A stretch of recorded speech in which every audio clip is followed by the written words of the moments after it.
Aisha Hasmi in New York. Thank you so much, Aisha. Well, after rallying at Freedom Plaza in Washington earlier today, hundreds of Trump supporters made their way to Black Lives Matter Plaza over by the White House, where tensions then began to rise. Senior correspondent Mike Tobin is there reporting on what's happening tonight. All right, Mike, what is latest? All right, just keep walking. Hello, Shannon. What we saw here was a protest that went on throughout the day, and then they came over to where we're leaving now at Black Lives Matter Plaza. Things got a little tense in the last couple hours here. There was a conflict earlier in the day, and really, when I say conflict, it was just a matter of the pepper spray coming out, and we can show you that.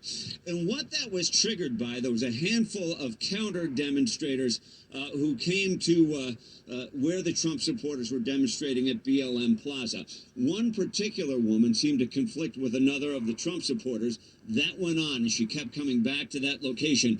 Eventually, those women traded knuckles. It looked like the woman who was the Trump supporter seemed to get the worst of it, but the counter demonstrator was in a bad position at that point, and people pushed her over to the police line, and the police line drew her inside, but there was some pushing and shoving, and that's when the pepper spray came out.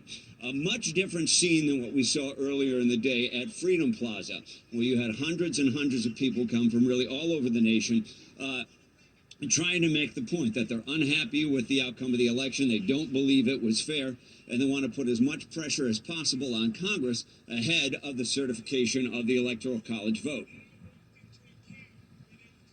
We've written congressmen, we've called congressmen, we've called senators, we've come here to try to make sure that they can't just ignore us, that they need to look at the evidence. I love